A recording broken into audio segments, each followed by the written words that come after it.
This video is going to be on SoFi Technologies, ticker symbol SOFI, and I just wanted to remind you to mark your calendars for October 28th. It's a Tuesday. Tuesday morning is when SoFi is going to release their Q3 earnings report and have their Q3 earnings call. I cannot be more excited for this. I feel like this quarter is going to be so crazy, especially based off of all the pumping that you see on YouTube. People are talking about million member plus member additions. For SoFi, talking about increased website traffic, talking about there's a lot more website traffic going from SoFi to DocuSign, which is crazy. Talking about their mortgage, talking about all these, talking about just signing big deals, right? There's so many things, so many bullish catalysts that have occurred in Q3. It's gonna be crazy, but enough. A lot of people are talking about their predictions. I wanted to talk about a few other things. I want to talk about the main points that I'm looking for in the earnings call rather than the predictions themselves. I mean, I'm just gonna give some wanky number that no one really cares about. So I want to talk about what things I'm looking for. But before that, I want to mention one thing, which is the sell-off in regional banks because of Zion and First Brands, and that happened. I think it was either last week or this week. Sell-off in regional banks. I think it was last week because Zion's was suing for $60 million in soured commercial and industrial loans, and then Western Alliance also sued a different group for $100 million. You see this First Brands bankruptcy, defaults tied to fraud, blah blah blah blah, right? So everyone's worried about the credit stress. There might be this black swan that's occurring in credit. What if people can't pay back their bills? Whatever. Guys, we're talking about SoFi Technologies. Who do you remember one of the biggest points that SoFi, one of the biggest, I would say, moats that SoFi has? Weighted average income, weighted average FICO scores for these loans: 161K, 136K for my picture's in the way. Shoot. There we go. Okay. Whatever. 161K personal loan average weighted average income, 130K weighted average income for student loans. Average FICO score 743, 768.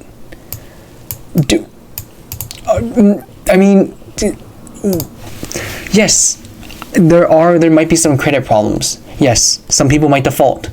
Right, but the people, there's a reason why we have this credit score, right? There's a reason why this credit score is important to look at that a lot of banks aren't looking at, which is causing these things. And also, looking back at this line, right? Where is it? Damn it. Okay, commercial real estate. Commercial real estate. Does SoFi even do SMB banking? Hello, they're doing personal banking, and then they're getting referral fees for referring people that want commercial loans, that want business loans. SoFi is not even dealing with that sector. So people are talking about an increase in bankruptcies in Chapter 11s.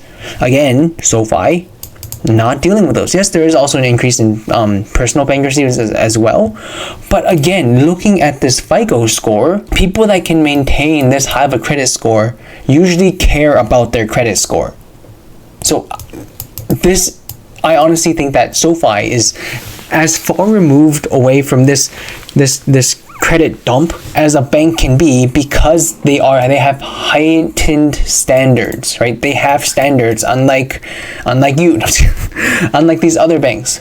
Additionally, you also have a lot of banks because of this AI boom, right? We can even call it an AI bubble. I'll talk about whether or not it's a bubble in a later video, but this AI bubble where banks are using AI to kind of find loans and help kind of get loans. SoFi isn't doing that. They refuse to do that, which is why I think that they're even more isolated from this credit risk, because there is a risk in using AI, right? There are hallucinations in AI. So that's why SoFi doesn't want to risk oh yeah, you might be able to hire a few less people and then you might be able to get a lot more loans, but do you want AI to mess up and give you this garbage fire of a credit or whatever credit black swan, I guess? But what SoFi is doing with AI is seen here. CMO AI Labs. This was posted by their chief marketing officer, I think Lauren Webb.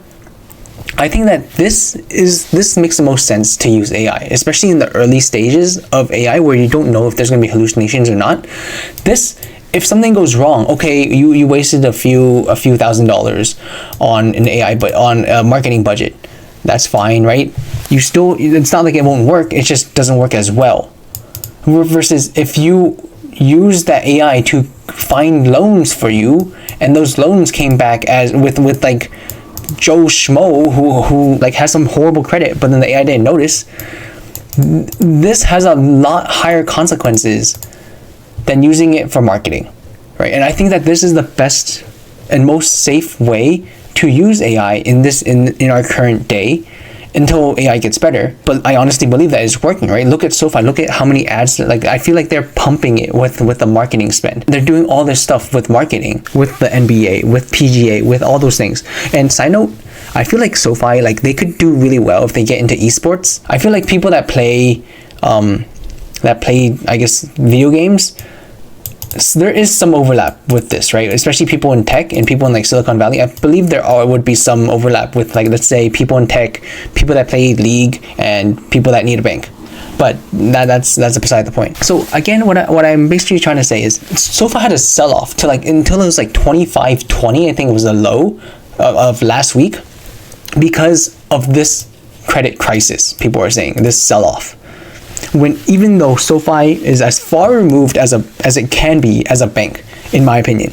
Again, these are all speculations. Maybe they are in the midst of it, right? But I honestly don't think so, because SoFi built the better mousetrap, right? It's like it would be like seeing the pig get eaten by the wolf because he built his house out of straw, and then instantly like fearing for the pig that made his house out of bricks, right? Like SoFi made their house out of bricks. These other banks are making their houses out of straw, out of hay, out of whatever. I don't think this is a problem for SoFi. Now, what am I looking for, right? I'm not going to talk about predictions. My predictions are just, it's going to be kind of a mix of what everyone else is saying on YouTube, right? So like, I don't know if I can guess 1 million members. I really want to. I'd love to see that 7 handle or that 7-digit number. But hey, for high 900s, I'm all for, right? There's all these other things, revenue. But what I am really interested in is I want to see them talk. I want to hear them talking about their expansion in the in this credit box, right? Because this is Q2 earnings. They talked about how they expanded their credit box in their loan platform business in order to drive even more originations, right? 2.4 billion originations. I want to see them. I want to see how much, if they can expand it even more to access even more of this $100 billion loan applications that they're rejecting every single year. Because this is like the goose that lays golden eggs. This $100 billion of loan applications every year that they reject. That's crazy. Whether this is probably going to be through just having more partners with the loan platform business. And if we do see them expanding this $100 billion credit box, then we will know that we can tell that they're getting more customers of people that want to buy the loans, of people that want to be on the loan platform business in order to use SoFi. And then they get this loan origination fee, which is going to increase their profits even more. And this is high margin because it's just a fee, right? They don't need, there's no risk in this because they hold it for like, what, a day? That money is not even like their problem, right? They're just kind of holding it there, and they're just kind of the middleman. They're the broker almost between the loaner and the loanee. So if they can expand this even more, and we can see this expansion like taking place, that could spell crazy like increases in revenue. The more and more they can increase this, $100 billion of loan applications that we are not able to meet each year. Not TAM, not in total. 100 billion with the B loan applications each year. This would be crazy. Okay.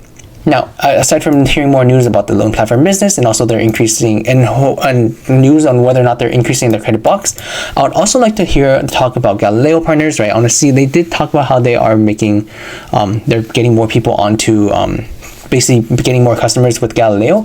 I want to see news about that, right? When is the tech sector actually going to become profitable? That's a big thing, right? SoFi Technologies, right? It's not SoFi Bank, it's SoFi Technologies. We want to hear more about the technologies part. And they did say that. I think they said that they're gonna finish some deals by 2025. Correct me if I'm wrong, but that's what I remember. So I do want to hear that I want to hear some more news about that, right? Next thing, I'm really excited about this, right? So we're talking about how SoFi, it's not just a bank, right? It's technology, and in my opinion, like the loan platform business. Oh, where is it? This loan platform business here is something I really want to look at, because this is so low risk, high margin, and it's just fee based, right? I want to see this number that's been trending up slowly, because this is actually not even trending up slowly, it's trending up really quickly, just based off of, like, this is basically all the loan platform business, right? When will we see this be 50-50? Will we see fee-based revenue take the majority share? That would be wild, because at that point you can't, I don't see how you can value it as a bank if they're making most of their revenue from fees and not from interest, right? Right? Because this 56%, it's basically just going to be like interest and like bank activities, right? Loans and stuff like that. But if it can be all fees, if it can be majority fees, that would be crazy. And I think that would basically force any bears, or force people that are evaluating SoFi as a bank, to start evaluating it as a SaaS business, or at least a hybrid, right? At least a hybrid. Come on. Yes, I know that it's slowly getting more recognition, but there are still those people that just are adamant in valuing SoFi as a bank. As if this can increase to being majority share, that would be wild. I don't know if it's going to happen in Q3. It might. I mean, look at this trend, right? So from 2023 to 2024, went up 10% from just the loan platform business, right? 2024 to Q2 2025, this is 7% within half a year. Can we go up Can we go up 6% in a quarter? That's it's possible. It's probably unlikely. Probably have to wait until 2026. But if that could happen, rocket ship emoji. Hopefully, I don't know. No guarantees, right? Not financial advice. But the last thing I want to talk about is this idea of the what is it called? Transferring money internationally, right? Their deal with Lightspark. Right, I talked about this in a previous video, how that could bring so many customers, so many new members into SoFi. It would be wild. Like, where's my picture? Here it is. Right, so this is the email I got.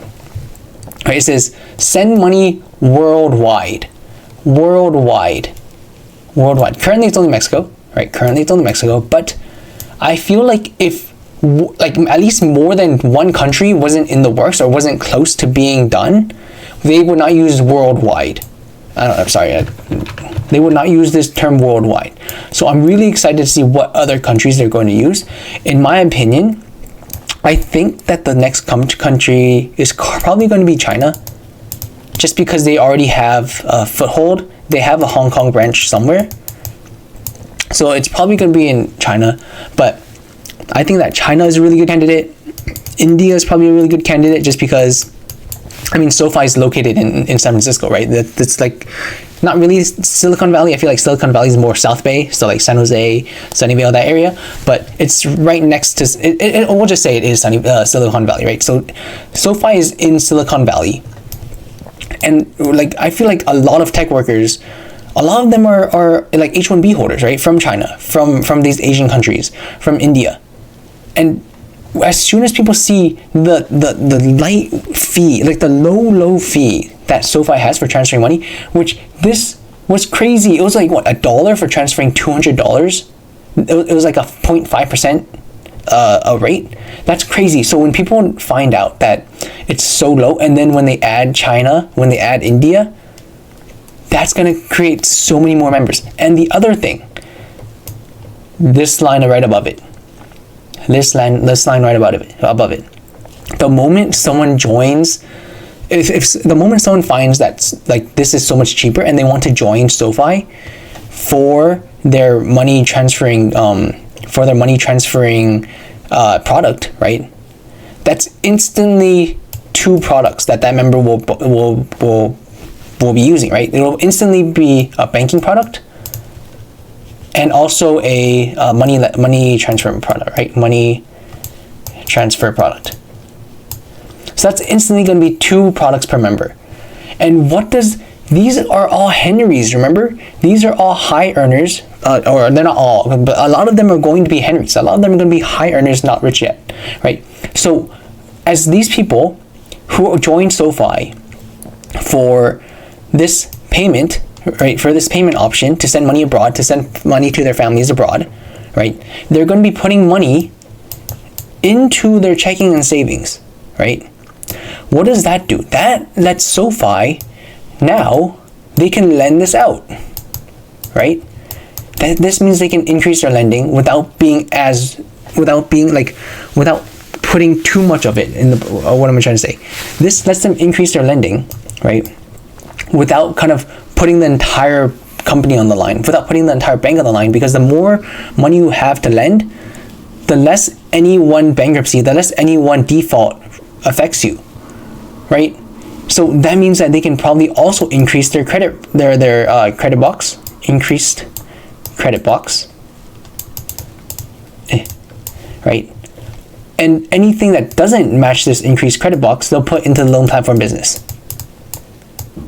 Which again, this, I want them to extend their credit box to whatever's fit, right? I don't want them to extend this to like extend their credit box to unsafe levels, but I want to see how they're doing, like how they're extending or how they're expanding their credit box, and how many more people are joining the loan platform business as people that are wanting to buy the loans that SoFi is originating.